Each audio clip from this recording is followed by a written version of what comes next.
Good morning, good afternoon, good evening. It is Jesse Brower coming at you live. I say good morning, good afternoon, good evening because you may be watching from somewhere around the world.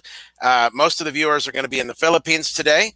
So, good morning there, and I hope you guys are having a terrific morning. This is Jesse Brower coming at you live from the Tuition Free School of Entrepreneurship show. And once again, this is the Tuition Free School of Entrepreneurship show. And for those of you who are just tuning in for the first time, I want to tell you why I do the show. And there's really three reasons. Reason number one is because I want to inspire entrepreneurship around the world with a focus on the Philippines. I bring experts like Tony on the show, expert entrepreneurs, people that have set themselves apart by their results. And sometimes we get beginners on as well. But, we shoot for experts and we ask questions, try to find out, how did they start? What is their journey? So that way we can learn and we can inspire the world to become entrepreneurs. And one of my goals is to, really just push this to the Philippines and inspire before I leave this earth, a few hundred thousand, a couple 100,000 Filipinos to really start a business, even if it's just a side hustle, but make a massive impact in the Philippines in the way of entrepreneurship. So that's reason number one. Reason number two is I just love doing it. People have been telling me that I have a radio voice for some time now, and that I should be using it. So I'm doing it, and I'm having a blast. This is the highlight of my week, you guys. I do lead generation for a living, but the show is what I really enjoy doing. So I'm having fun. Number three, I get to surround myself with experts, and I get to learn from them. And they say who you're surrounding yourself, with is who you become. So I get to grow at the same time. And so once again, this is the Tuition Free School of Entrepreneurship show. Feel free to share this around as you feel comfortable doing so. And with that, we have Coach Tony Lee on the show with us. He is an entrepreneur and he has a lot of irons in the fire. He's very diversified from my conversations and what I've gathered. So with that, I'm going to let you introduce yourself, Tony. Sure. Awesome. Hey, everyone. My name is Coach Tony. I have a lot of titles, a lot of hats. Well, the main one is I am the CEO of Premier Youth Sports. We are an after-school summer camp and martial arts school. I'm located in Huntington Beach, California. So that's my main thing. But like I said, I do a bunch of different things. A few things I did or do right now also. One is I help students with the college admissions process. So a lot of students want to go to college, but a lot of the issue is not a lot of them know exactly what they want, like how to get there. So for me, I create college admission secrets, and that basically gives students the pathway. Here, do this. You're a junior, do this. You're a senior, do this. Here's how you fill out financial aid correctly, and all these things as well too. And for me, it's down to my background is mainly in education. Like everything I do is for my goal is to help students in the education field, right? I grew up in a low-income family. My parents knew that education was the key, but they didn't know how, right? My parents both never went to college, right? They both worked hard, but they didn't know what success. They always chasing success, kind of things like that. So for me, I worked my way. I went to UC Berkeley, graduated from there. From there, I worked at top universities, Berkeley, UCLA, and then for me, I think talking to Jesse about entrepreneurship. So what kind of sparked my thing? I think going off that kind of like a nice tangent point also. So I worked at UCLA for a bit. And at the same time, I also opened a high school in a few states away for like a disadvantaged, under-resourced students. Free tuition. What's special about that school is we specializing in dual enrolling high school students in a college, in a community college, which means my high school students, they're taking college classes, right? The reason why that's cool is that they're getting a step ahead and they're saving a bunch of money because the school is paying for all their books, paying for their transportation there, paying for their tuition as well too. So that's kind of something cool. So I did that. But at UCLA, the thing that kind of took me from working like corporate to the entrepreneur route is I got fired from UCLA for doing too well. So it's a weird thing, but that's basically the best way I can summarize it. In a corporate job, you meet benchmarks, right? This goal, let's say you get 100 this year, next year get 110, right? So benchmarks. So my goal for that year was to help UCLA get 100, let's say for example, 100 kids into college. I got 500 kids that year, like a dramatic 500% increase. Wow. In what they wanted, but they let me go because they're like, that's not sustainable. You can't grow that high. And I'm like, I know I can push myself to get. So for me, I knew that limit was why I do much better in business, because in business, the harder you work, the bigger results you get. Versus in corporate, that might not always be the case. So that's a lot of my quick summary of my life real fast. Wow, that's incredible. Mhm. Thanks for sharing that. So it Mhm. sounds like you've done a lot, and you've found business to be your thing. So Mhm. I've got some questions lined out to Yeah, of that are course. designed to get your wisdom and just help the viewers to understand your Sure. journey. So you kind of answered this already, but well, first question number two would be, why is attitude important in entrepreneurship? What about attitude is so important? For sure. I think attitude is like the biggest factor, especially in business, right? In like a normal job, you go to work, you have a good day, bad day. You can't really control that, right? Because there's a lot of other factors. Versus in entrepreneurship, you're the one that wakes up every day. You determine what you do that for that day, right? And I think for me, when I first got started, I never understood why I had bad days. And I like why this guy I couldn't make any sales. Why couldn't I do? Why nothing kind of went right for me, right? Then I started talking to like mentor figures to me, my business partners and that, and I asked like, hey, how do you do so well? Why are you so happy every day, right? And they say it all comes down to your attitude, right? If you have a positive attitude, the law of something with the world, it treats you nice really back. So for me, it's that manifestation is what we talk about all the time with them. Right. Is if you manifest it to basically be a great day, I'm gonna make a sale. I'm gonna do boom, boom, boom. Somehow it's weird, but it happens. It's one of those like you can't. There's no scientific for me. There's like the scientific proof, but I wake up every day. Today's been an awesome day. Let's make it happen. Every day has been amazing, right? And even if let's say there's one bad day, what I've learned doing this for a long time is every bad day is followed up by a very, very good day. And if you had two bad days, you're gonna have two very, very good days right after that as well too. So it's all about perspective and your attitude about everything. And for me, it's always like that there's that bright future, right? Just keep chasing it. Don't keep because if the minute you start looking down, right, you get farther and farther away from your goal, right? So that's for me, attitude is huge. Yeah, absolutely. And I feel the same way about that. And in fact, I'm actually it's kind of off topic, but not really. I'm reading a new Mhm. book that it's popped up in my news feed today, and it's just really incredible. I'm actually listening to it, not reading it, but Mhm. the guy wrote this thing, and it's called "Personality Isn't Permanent" by Benjamin Hardy. Uh-huh. And the premise in there is like these personality tests and a lot of these things, people they get into this stuff and then they have these labels and they think that's it, like they can't get better in certain areas. And I mean, this guy's got a PhD and he's got a huge background in I guess psychology, and he's just kind of blowing the lid off, or kind of blowing that all apart and saying that it's not supported with science and that you can be what you want to be, you can do what you want to do. So the Right. very first line in the book is, a personality test almost ruined my life. And I related so hardcore with that. I related Uh-huh. so hardcore with it because I took a personality or temperament test last year, Mhm. with a counselor. And I mean, it was supposed to be all faith based and all of this kind of stuff. And it put me into a freaking crisis, like, because I trusted the process and it was trying to tell me that maybe sales wasn't for me. And Right. I'm a sales guy. I've been doing sales all my Uh-huh. life. And the thing of it was, is that, they were trying to tell me that maybe the rejection from sales, it wasn't good for me. And I'm like, I said, but I make a lot of money doing this and it doesn't bother me.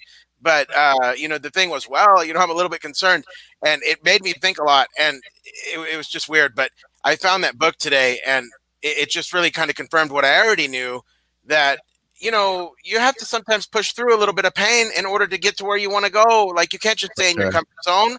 If you Oh, stay in your 100%. comfort zone, then you're going to be like maybe stranded there. So you got to push outside of that and have a little pain. And I think sometimes these personality tests and stuff like that, maybe they're designed to keep you in your comfort zone and all of that, and keep you in your little safe space. But Mhm. personally, I want to push outside of that and grow in every area that I want to grow in, whether or not my past experiences lend to that. I don't care. Like, I just want to create today. So that's where, for me, attitude and entrepreneurship comes in. It's just like, okay, like, maybe it hurts and there's a internal rejection or something or whatever when people are telling no, but if at the end of the day I'm used to it and I could push through that and have a good attitude about it and just flip it and be like, okay, well, somebody gave me a no, I'm that much closer to a yes, and I already know, Yep, for sure. hey, I'm making how much? So Hmm. at the end of the day, why should I be negative? And you have to flip everything into a positive, and think about it For that sure. way. And even when it comes down to our feelings and stuff. I mean, people can end up conflicted when they're dealing with business decisions and like people that they want to work with and all of this kind of stuff.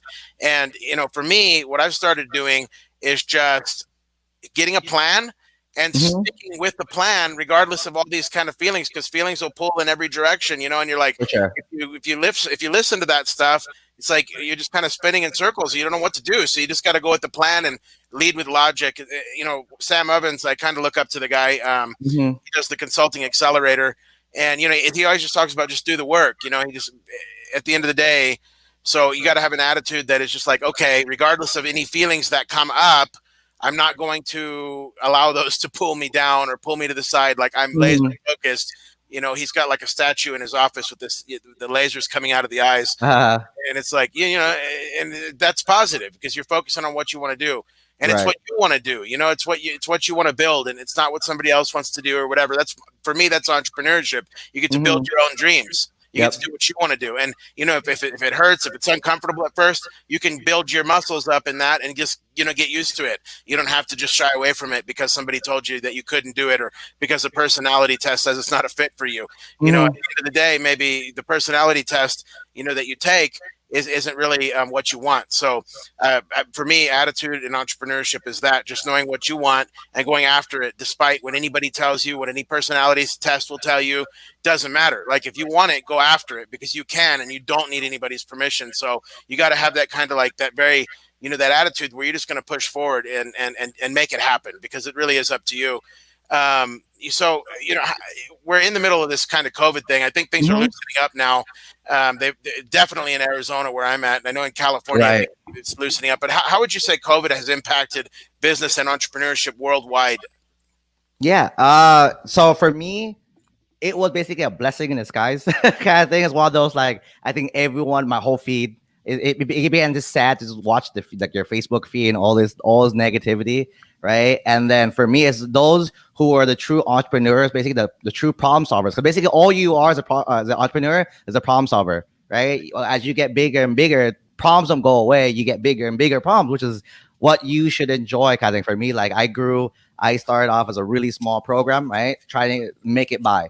Now I'm getting bigger and bigger and bigger, right? And trying to figure out how to run a team now. We're talking about location 2 right now. So a bunch of other, like, bigger problems that comes out of it. So especially for me, so during the normal school year, we ran an after school program. Oh, and so the fun context about my situation also. So we run it in our school, 5,000 square feet. It's a huge, it's amazing. And then so earlier this year in January, we had a pipe burst in our school, right? So we're like, so basically it flooded the place. We couldn't use the place. So we're like, what do we do? So we had to pivot hard the first time, right? Hey, landlord, can you give us anything? So they gave us a small, I think 600 square foot place or less than that, with like weird walls all over the place. So we were there with like 50 kids, smushed into a little room for a month, right? Then after Wow. that, and then so we had to pivot there. Then once our school was getting fixed and almost done, COVID hit. So once COVID hit again, no more after school. So technically, that's my money. That's my main money maker. That's the consistent stream of income coming in. And Right. then with that, I know there's a lot of people in the industry that, like, just still they signed a contract. You still bill them for whatever. I'm like, if I was a parent and I also lost my job or this and that, I can't even pay if I wanted to pay, kind of thing. So Right. there goes a bunch of their income there as well too. So then for me, I'm like, okay, cool. I'm used to getting like X amount per month. Now I'm down to like a few parents who can financially help me out and keep their and keep their I'm back on. There you go. And Yeah. then and keep paying a little bit, right? And for me, I was like, okay, what do I gotta do now, right? So it's one of those, like, again, that attitude thing, right? Do I be negative, give up? Is a sign. Let's just stop now, or figure out a solution, right? The solution I got was I run one of the best summer camps in the area. Why not run a day camp in lieu of this? Because parents still have to work, right? Even when everything shut down, we still have essential workers, and majority of my parents are essential workers. They're doctor, nurses, Right. county workers. They're all that. So I did everything I could that same day. Hey, contact the whole state, everywhere. How can I stay open as an essentials day camp? Got everything done. Stayed open the very next day as a full day camp program. Right. Stayed. So Yeah. then, but again, but for me, like there was a lot of like loopholes, a lot of things like that. So what I did, I just one of those like, what should you do kind of thing, right? Then that's the other part of entrepreneurship, learning how to like adjust at every single corner, right? A lot of our parents also weren't getting jobs, weren't getting to get their hours cut. So I ran my camp completely free. My Essentials Day camp open to the whole community, completely free. Wow. Right? We ran off donations, kind of thing. It was rough. I basically had to tell all my employees, hey, those who want to stay, let's do it. If not, like let's push through this slow part, kind of thing. And then we had a few donations come through. I jumped on back, worked again. I haven't worked after school in summer camp forever. I jumped back on the floor, ran all the programs, and then once we were able to open, like once like California hit that phase 1, phase 2, that transition where childcare was able to open, we figured everything out as fast as possible, reopened for summer camp right away. So our summer camp, so in hindsight, my summer camp is only 10 weeks long, right? So I make money off the 10 weeks for summer camp. This year's summer camp is 17 weeks long. So whatever I would have made for 10 weeks, I just basically added 7 more kind of thing. And that's half my income for the whole year, which is insane. And then because of everything we did the past few months, right, that basically accelerated my name throughout the whole community. Because the biggest thing about my industry is that we're one of the best programs. If you ask any of my parents, like there's no program comes close to me, but because we're so like hidden, we're physically hidden in our plaza kind of thing, not a lot of parents knew who we were. But this whole opportunity gave me a chance because no one else, everyone was scared to put out ads now because no one's gonna sign up for anything, right? No one did any events because like whatever I opened I called it a virtual playground where I do our activities here completely online for free. We did reading, we do reading time. So I did story time with the students through Zoom. I did online homework assistance because students still had school. We did that for free. So I basically pivoted as hard as you could to make sure we still got everything. And because of everything, my summer camp, I spent zero money on the marketing this summer camp when we sold out in like a week when we announced that we were open kind of thing. So it's all about like pivoting and try to figure out the best you can do. And for me, what's best for like, for me, ultimately for me, it's doing what's right. Right. I know parents couldn't pay me when everything was down, but now they basically prepaid for the whole year in advance kind of thing for me now. Stuff. So it's one of those kind of stories. Well, it's incredible. That to me, when I hear you talking about that, you know, I have a friend and a mentor, Manny Lopez, and he talks about serving your way to success. And it sounds to me like that's pretty much what you've done there. You opened it up, and you know you helped the people. Yes, sir. And you know, and now it's paying you back. I mean, it's like the show. I don't get paid anything to do the show. I just enjoy it, and I have a passion for helping people to just be inspired to do entrepreneurship. But as a side effect of that, it's like people want to work with me, you know, or like so far one person has come to me and they've like said, hey, you know, and all of that. So it's like serving your way to success. You just give the value out there and you keep doing that. So that's incredible. Yeah. So let's see. I think I have another question here. Sure, go ahead. Talk about some specific mindsets that are important for entrepreneurs. Yeah.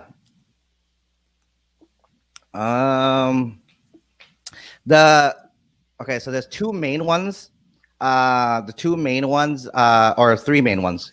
I'm trying to think of three ones. The first one is entrepreneurship is very long term. It's not, there's nothing short about it.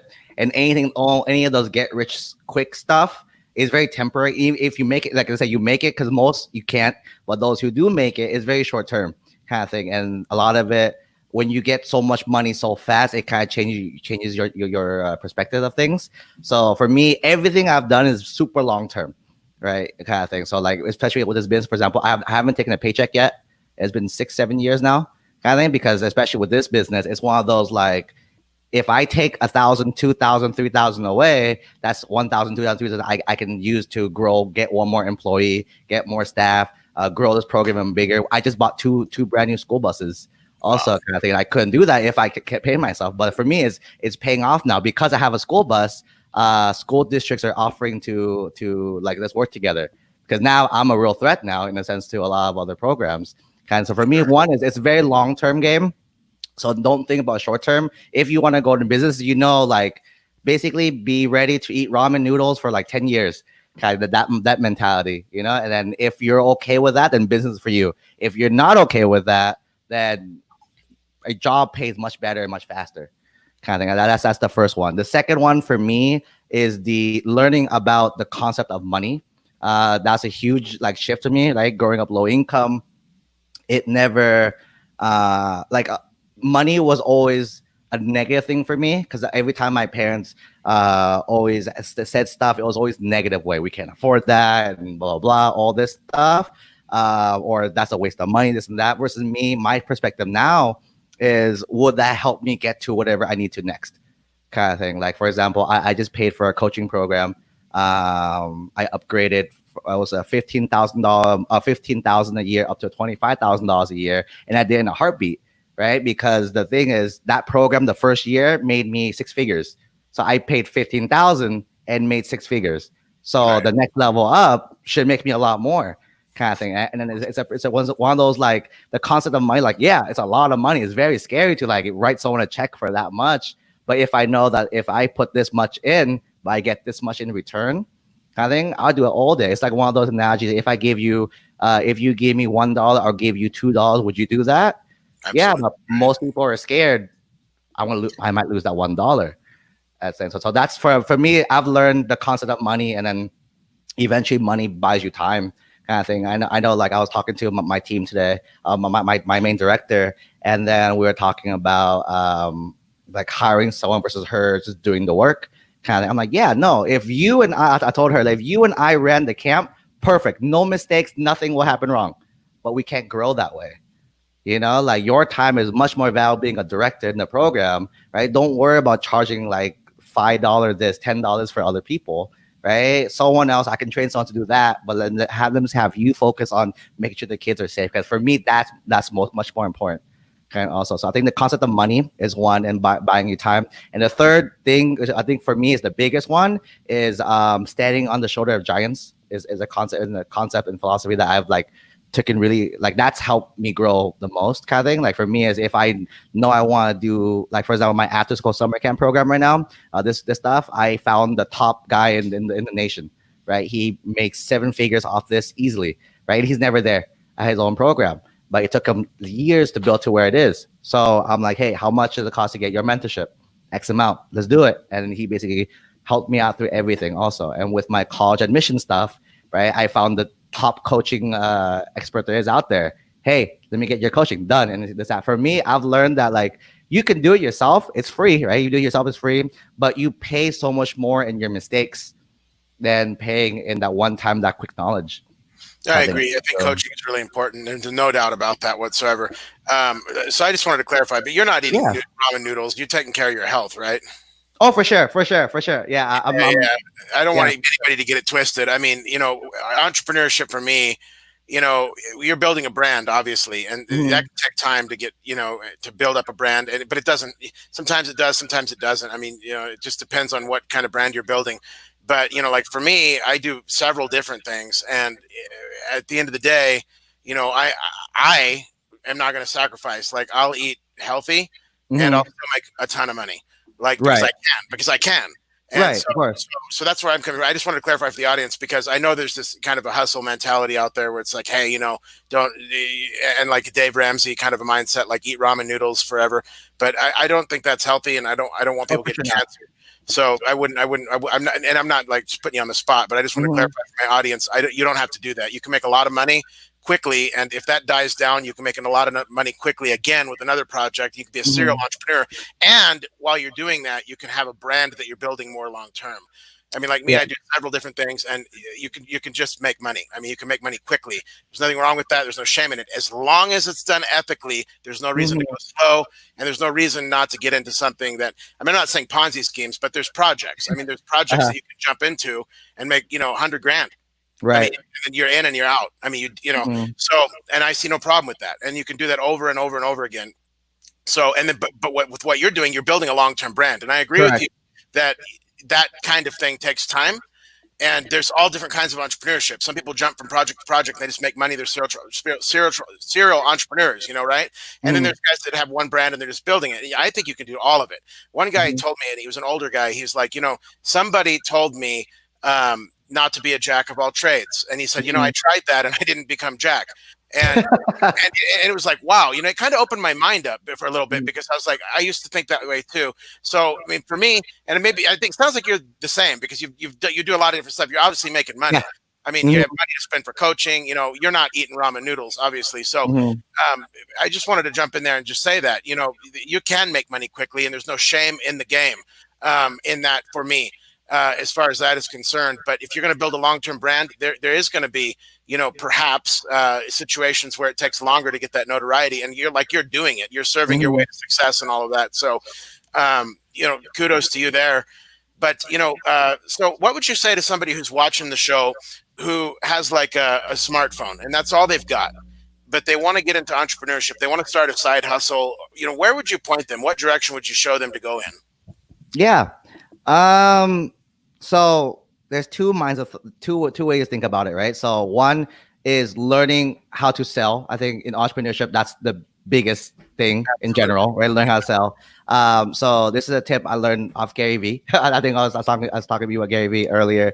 And I've told like a lot of people in my high school students, like, hey, I need to make X amount, especially now with seniors coming up, they have to pay for college applications, right? Each application to apply to a school, not even getting in yet, is like $80 now per application. So if you're applying to 10 schools, that's $800 just to apply. Not even sending your test scores, that costs money, and not paying for other things as well too. So a lot of students like, how do I make that? Especially now with like, you can't even get a job anymore because a lot of jobs are still like, it's really hard right now, right? A lot of students, my students, they ask me, hey, I got my internship cut because I can't go anymore. The COVID thing all hit. So what do I do now, right? Now I'm like, you gotta be creative now.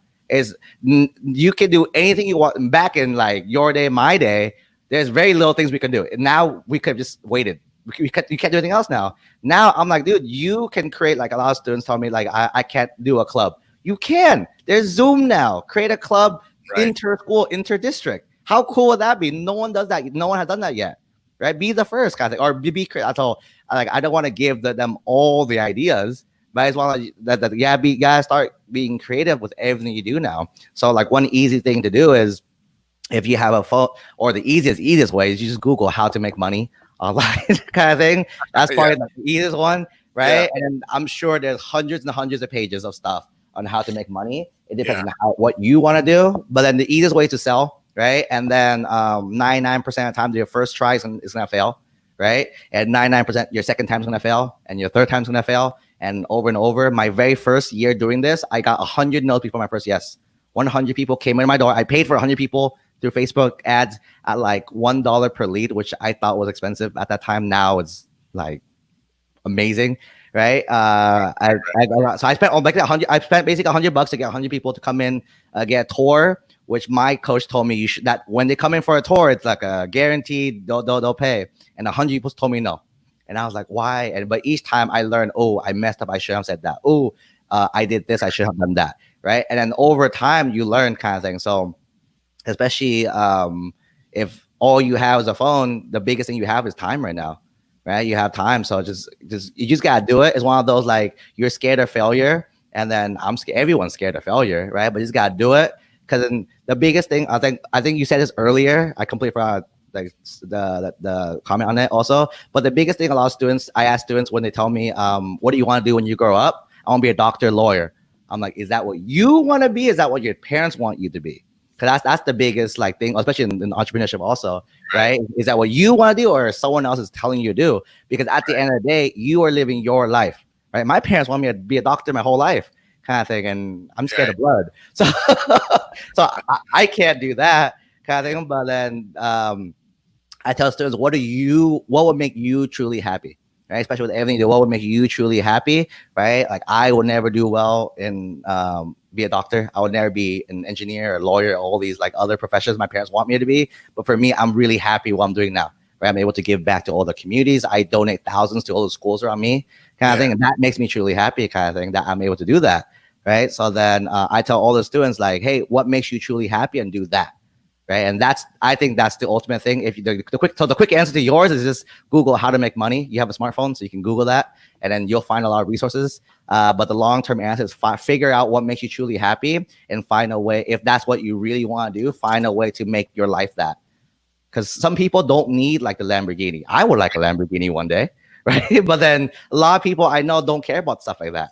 Right. And then it's one of those like, what do you truly want? Because for a lot of people, they want to make six figures, but when you ask them for their dream life, I'm like, no, you can get away with that life for like 40,000, 30,000, even 10,000 kind of thing. If you live in a different country and you're okay with that kind of thing. So it's all about, like, for me, I work all my students, look at the end result. What do you want to be? Truly, you want to be? And let's work backwards from there. If you want to just like live a normal life, not worry about anything.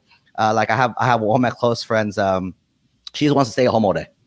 I'm like, that's it. I'm like, you can do whatever you want from home. There's tons of like easy stuff. You just get by, just pay rent. That's all you gotta do, and watch Netflix. Pay for Netflix every month, kind of thing.